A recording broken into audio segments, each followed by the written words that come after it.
me right now is Texas Senator, member of the Armed Services and Judiciary Committees, Ted Cruz. Senator, it's great to have you this morning. Thanks so much for being here. Maria, it's always great to be with you. Thank you for having me.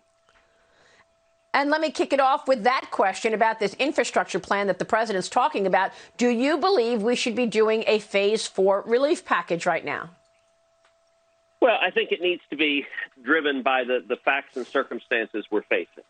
We just passed a $2 trillion emergency relief bill that is unprecedented in its size and scope. It's designed to help millions of Americans make it through this extraordinary economic challenge that is caused by this global pandemic we're facing.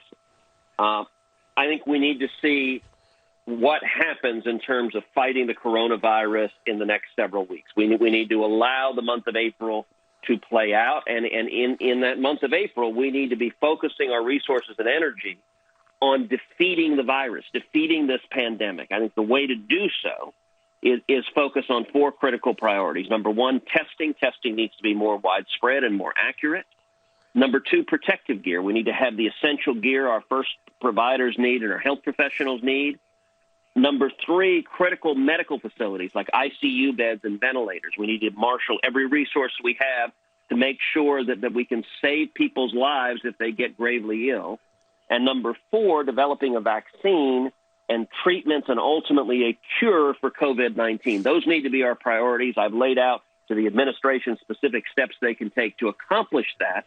And then I think if we get to the end of April, and if this pandemic is still at widespread or even growing proportions, if the economy is still on standstill, then I'm sure Congress will come back with more steps to address the crisis at that point. But we need to be responding to the actual facts and circumstances in front of us, both the public health crisis and the economic crisis. Senator, I understand that we're facing really a critical moment in time, and we just had James Bullard on, president of the St. Louis Federal Reserve, who said we could see unemployment go up to better than 30%. But there are also long-term issues that need to be changed, and you've done a lot of work on this, and that is this incredible reliance on China. So, Senator, what are you going to do about the fact that we still rely on China to export our active ingredients for our prescription drugs? And I keep saying this, but I have to say it again. In the middle of this crisis, we had a state-run media from China come out with a story saying, well, if America keeps up with these tariffs and poking China, then maybe China will hold back and not export those prescription drug active ingredients right in the middle of a crisis. Is this what we should be having right now in the middle of our crisis with such a reliance on China? And they're threatening us that they're not going to export these products? Maria, you are absolutely right, and that is a story that ought to be reported on every single day. If you look at this crisis, number 1, this pandemic began in China, began in Wuhan, China, and the decisions of the Chinese government played a critical part in causing the pandemic to be as bad as it is, because they suppressed information, they held out international health experts, they covered it up, they punished the whistleblowers, they did everything they could to hide the public health crisis that was spreading right in front of them. And had they not done so, the chances are we could have stepped in and saved many, many more lives. Beyond that, I have said for some time the single greatest geopolitical threat to the United States in the next century is China. That's true economically, it's true militarily, it's true politically.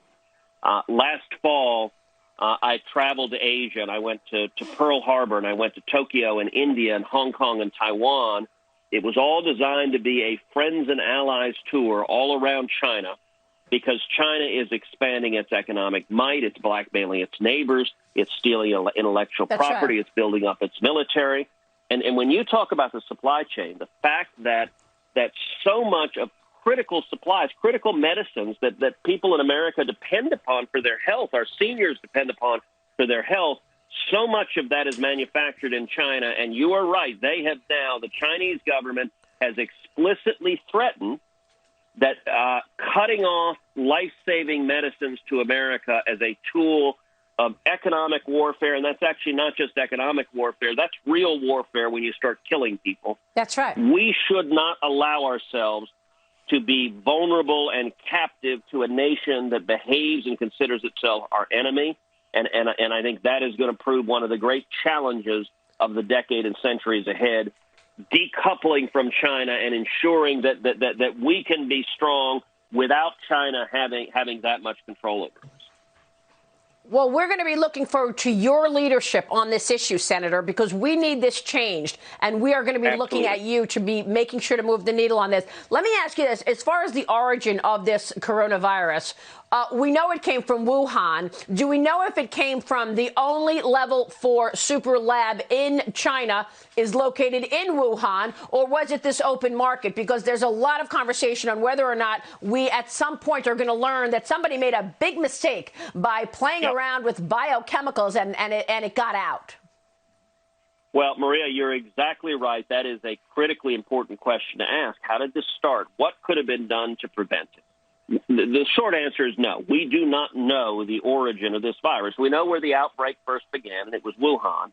And you're right, there is a level 4 biomedical research, the Wuhan Institute of Virology, that's just a few miles away.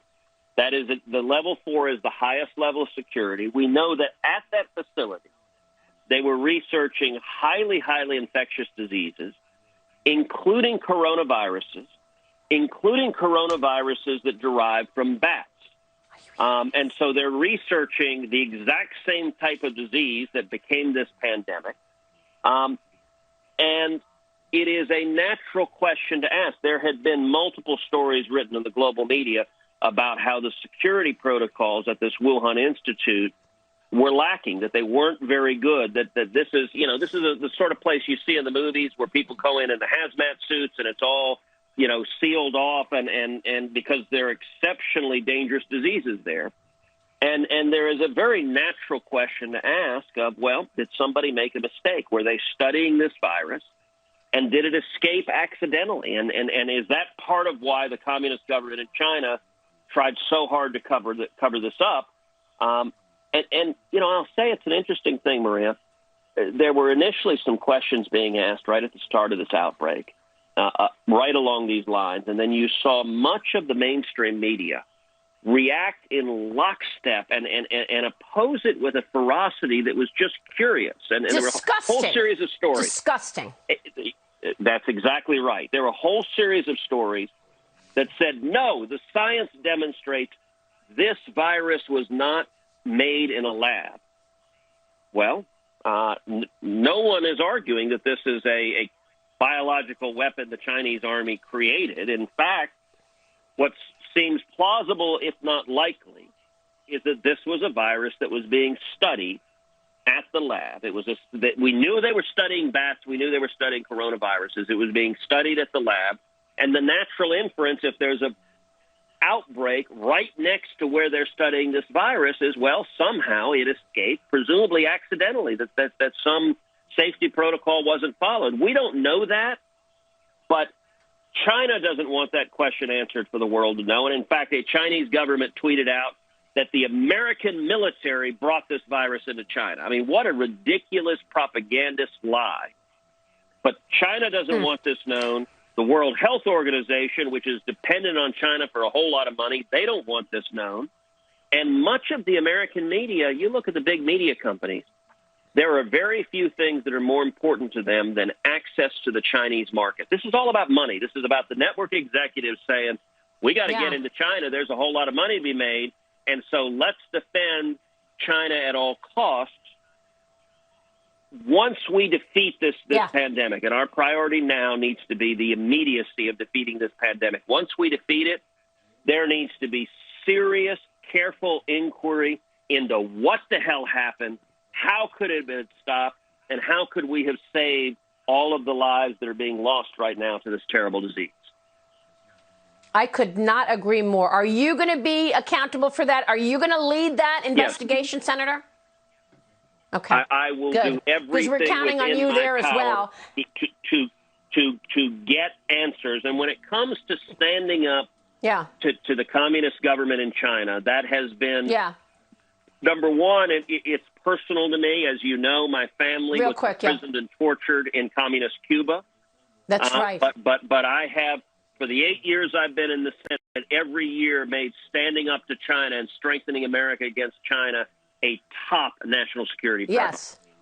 I think this is partly what this election is going to be about as well come November. Who do you want there to stand up to China? Senator, thank you, sir. And thanks for all your leadership. We appreciate your time. We will see you soon.